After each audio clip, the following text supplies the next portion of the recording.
Jorge Bergoglio nunca creyó que iba a ser papa. Rezaba para no serlo. Incluso él, hombre de andar caminando las calles de Buenos Aires, a pesar de ser cardenal y máximo jerarca de la iglesia en Argentina, llegó como todos los domingos a las 5:30 de la mañana a recoger el diario La Nación. Era domingo 24 de febrero de 2013. Allí saludó al dependiente del kiosco, Luis del Regno, y hablaron de algo en particular: la renuncia un mes antes del Papa Benedicto XVI. Tocaron el tema porque Jorge, como le llamaba, le contó que al día siguiente debía viajar a Roma a votar por el nuevo representante de Pedro en la tierra, pero además le pidió el particular favor de seguir llevándole el diario a su modesta morada al lado de la catedral. Sin embargo, Luis le tiró una pregunta que quedaría para la posteridad. «Jorge, ¿vas a agarrar la batuta?». A lo que Bergoglio respondió: «Eso es un fierro caliente. Nos vemos en 20 días. Vos seguí tirando el diario». Todos los diarios del mundo habrían de anunciar 17 días después, en su versión extraordinaria, que en la noche del miércoles 13 de marzo, pasadas las 19 horas, se había escogido papa, que su nombre completo era Jorge Mario Bergoglio Sívori, nacido en el barrio Flores de la ciudad de Buenos Aires, Argentina, quien, además, cuando le preguntaron cómo quería que le llamaran de aquí en adelante, de manera sincera había respondido: Francisco. 3 días después, habría de explicar que ese nombre lo había escogido cuando su amigo, el cardenal brasileño Claudio Humes, le dijo en el momento de su elección: «No te olvides de los pobres».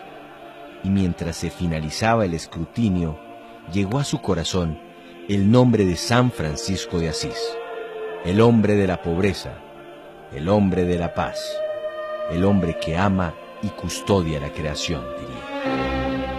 Jorge Bergoglio no creció en la pobreza, pero sí fue educado en una familia austera y trabajadora. No había cumplido los 13 años cuando su papá lo llamó aparte y le dijo: «Ya estás en edad de trabajar e ir consiguiendo honradamente lo tuyo». Con esas instrucciones, se empleó en un almacén de calcetines en las labores de la limpieza. Aplicado, avanzó rápidamente a la ayuda en la sección de contabilidad. Por esos mismos días habría de aprender a cocinar él mismo. No era que le gustara la cocina, sino que doña Regina, su madre, después del nacimiento de su 5º hijo, había sufrido una parálisis que la mandó a la cama. De modo que ella, desde su lecho de enferma, le daba instrucciones a sus hijos de cómo se mezclaban los alimentos para hacer una buena sopa o un buen desayuno. Los que lo conocen saben que Bergoglio, hasta que fue cardenal de Buenos Aires, le gustaba cocinar para él o para sus invitados los días domingos. Incluso hoy, aún siendo papa, tiende su cama, porque dice que ese ya es un hecho que indica trabajo. Bergoglio se diplomaría con excelentes notas como técnico químico, y su mamá le apuntaba a que Jorge estudiara medicina y fuera el primer médico de la familia.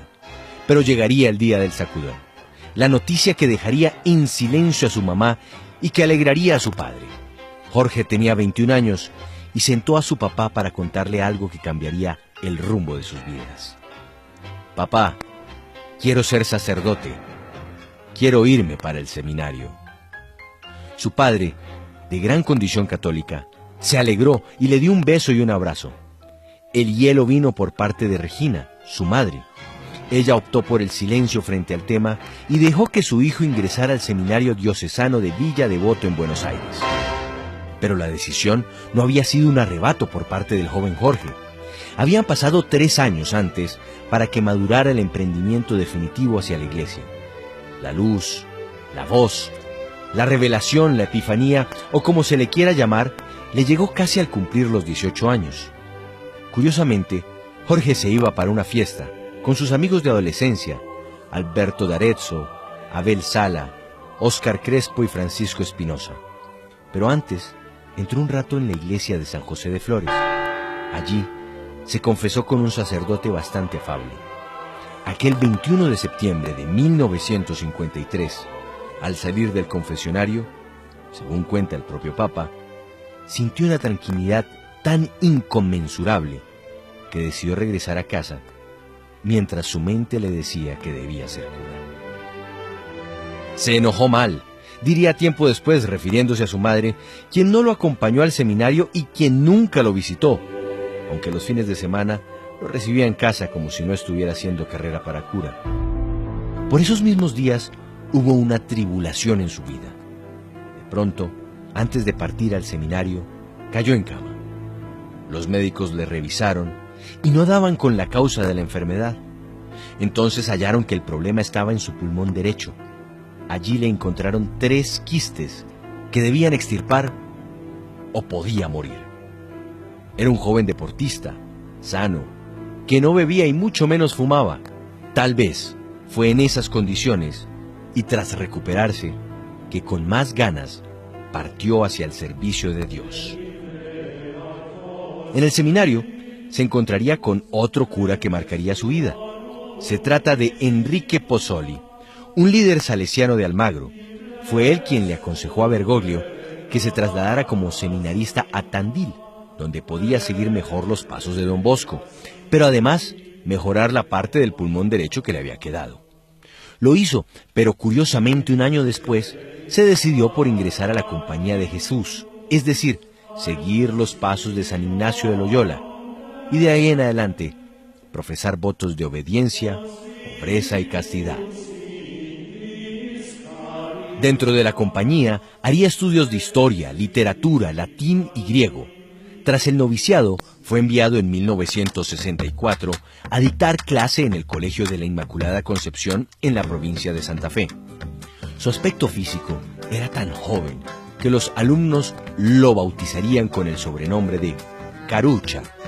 Sin embargo, sus clases de literatura se habían convertido en culto dentro del claustro. Un día, por aquella época, le dijo a sus alumnos que cada uno debía realizar un cuento. Aunque a los que les quedara difícil la ficción, podían realizar un escrito de cualquier cosa, pero que le imprimieran su mayor esfuerzo, porque alguien llegaría invitado desde Buenos Aires para leer los textos y calificarlos. Ninguno de los alumnos imaginó que aquel agosto de 1965 entraría por la puerta del salón de clase el mismísimo Jorge Luis Borges. El escritor más respetado de la Argentina no había tenido inconveniente en llegar en tren hasta Santa Fe. Ayudado por Bergoglio y ya con sus problemas de ceguera avanzados, se sentó enfrente de los alumnos e inició una clase magistral sobre la literatura gaucha.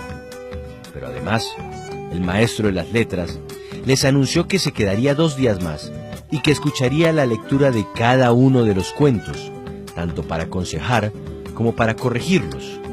De ese episodio saldría un libro que hoy no se consigue en ninguna parte, pero que hace parte de la grandeza de Borges y Bergoglio.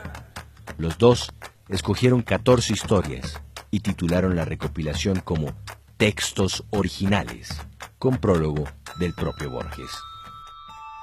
Jorge Mario Bergoglio prácticamente se ordenó sacerdote a los 33 años, la edad de Cristo. Era diciembre de 1969 y aquella vez se llevó una gran sorpresa. Dentro de los asistentes estaba su madre Regina, quien en un gran acto de humildad se acercó a su hijo y le pidió que le diera la bendición.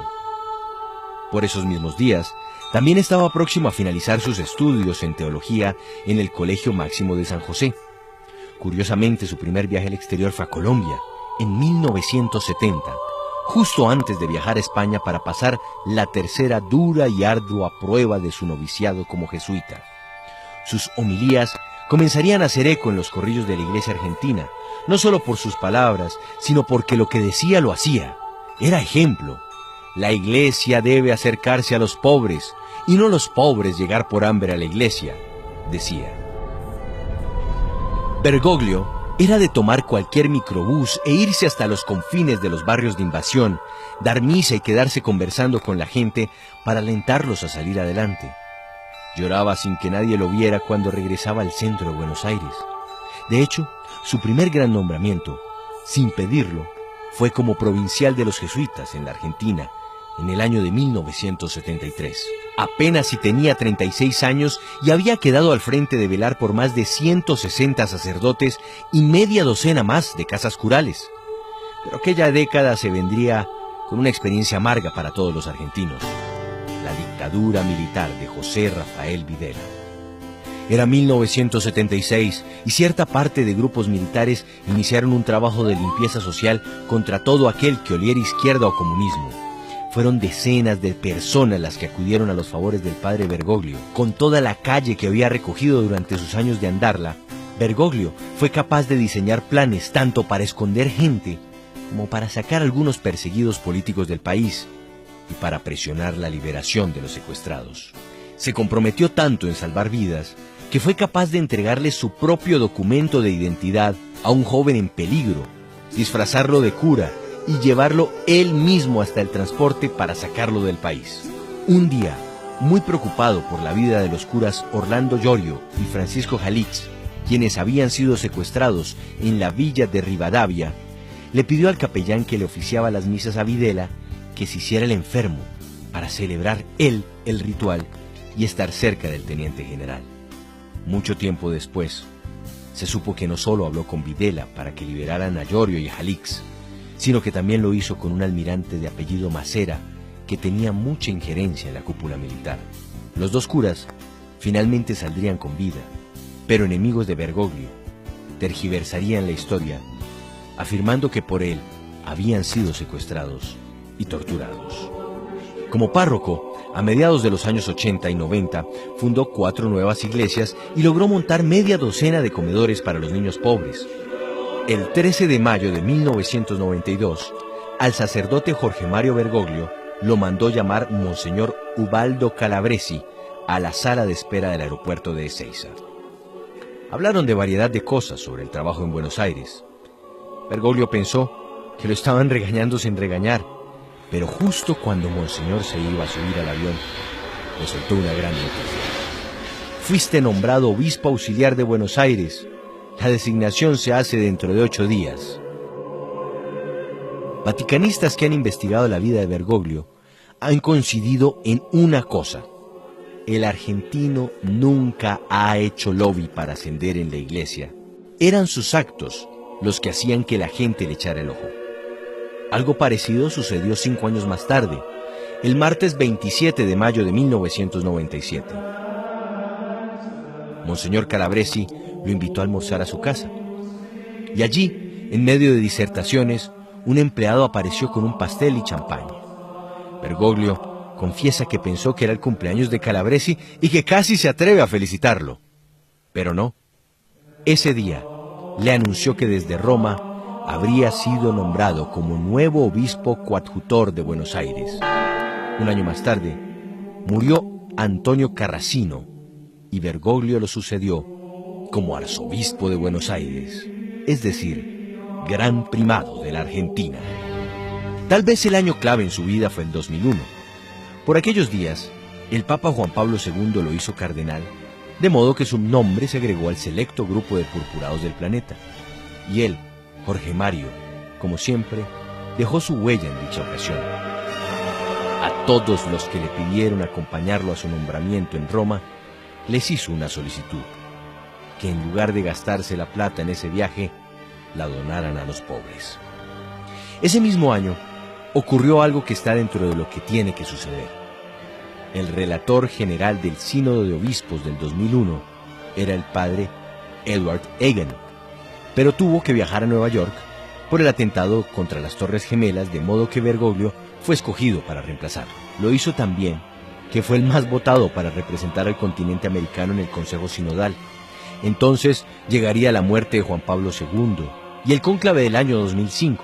Aunque todos los purpurados juran silencio total de todo cuanto acontece dentro de la elección del nuevo Papa, a la prensa se filtraría que el argentino había sacado 40 votos, pero que con un argumento valioso les había pedido a sus seguidores que se los dieran al alemán Joseph Ratzinger, ya que tantas fumatas negras harían pensar al mundo que la iglesia estaba totalmente dividida. Bergoglio pensó que se había salvado de ese fierro caliente, pero con lo que no contaba era con la renuncia de Benedicto XVI en febrero del año 2013. La elección estaba tan clara que duró apenas un día. Esa misma semana dejó en claro el tipo de papa que iba a ser.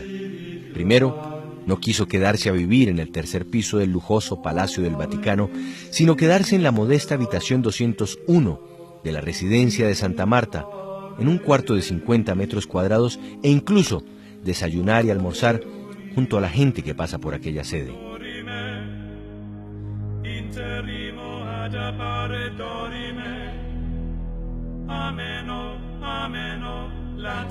Un papa de la gente. No le gusta andar en la limusina papal, sino que anda en un sencillo Ford Focus color azul. Tampoco le gusta que le respondan las cartas por él. Siempre trata de hacerlo él mismo. Igual pasa con las llamadas telefónicas.